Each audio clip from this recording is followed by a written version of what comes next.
पाकिस्तानी अवाम की मौजें, छुट्टियां ही छुट्टियां। मई में शहरियों को 19 तातीलात मिलेंगी। पाकिस्तानियों की मौजें लगने वाली हैं। एक दो नहीं बल्कि हफ्तों की छुट्टियां मिलने वाली हैं। मई के महीने में पाकिस्तानियों को छुट्टियां ही छुट्टियां मिलने वाली हैं।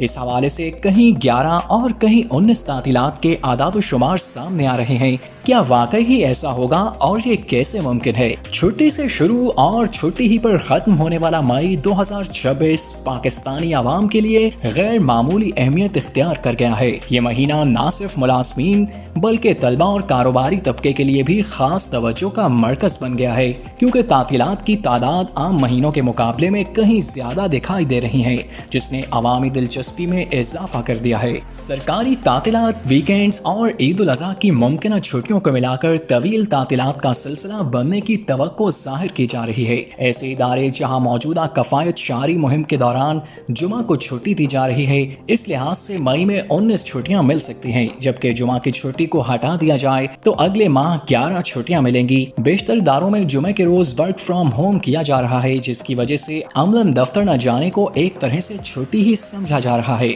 मई का आगाज 1 मई बरोज जुमा यौम मजदूर की सरकारी तातील से होगा, जो दुनिया भर की तरह पाकिस्तान में भी मेहनत कश तबके को खराज तहसीन पेश करने के लिए मनाया जाता है। इस सरकारी छुट्टी के फौरन बाद हफ्ता और इतवार यानी 2 और 3 मई की वीकेंड तातीलात आ रही है, जिसके बाद इस महीने के आगाज ही में मुसलसल 3 दिन का ब्रेक दस्तयाब होगा। मई के पूरे महीने में तकरीबन हर हफ्ते 3 दिन का ब्रेक देखने को मिल रहा है, जहां वीकेंड की मुसलसल छुट्टियां मामूल की जिंदगी में वक्फा फराहम करेंगी।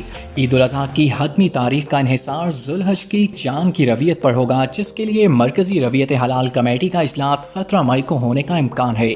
अगर जुल्हज का चांद 17 मई को नजर आ जाता है तो ईद उल अज़हा बुध 27 से 29 मई तक मनाई जा सकती है, जिसके साथ हफ्ता और इतवार की छुट्टियां शामिल होकर तवील ब्रेक बनाएंगी। दूसरी सूरत में अगर चांद नजर न आया और महीना 30 दिन का मुकम्मल हुआ तो ईद जुमेरात 28 से 30 मई तक हो सकती है, जिसके साथ 31 मई बरोज इतवार की छुट्टी भी शामिल हो जाएगी। इन दोनों मुमकिन सूरतों में आवाम को कम से कम 3 से 5 दिन की मुसलसल छुट्टियां मिलेगी। अगर हुकूमत 25 मई बरोज पीर को भी इजाफी तातील देती है तो 23 और 24 मई के वीकेंड के साथ मिलाकर एक तवील तरीन ब्रेक बन जाएगा। मजमूई तौर पर अगर पूरे महीने की तातीलात को शुमार किया जाए तो मई में 11 से लेकर 19 दिन तक की छुट्टियां बनने का इम्कान जाहिर किया जा रहा है। अगर ऐसा हो जाता है तो ये एक रिकॉर्ड होगा।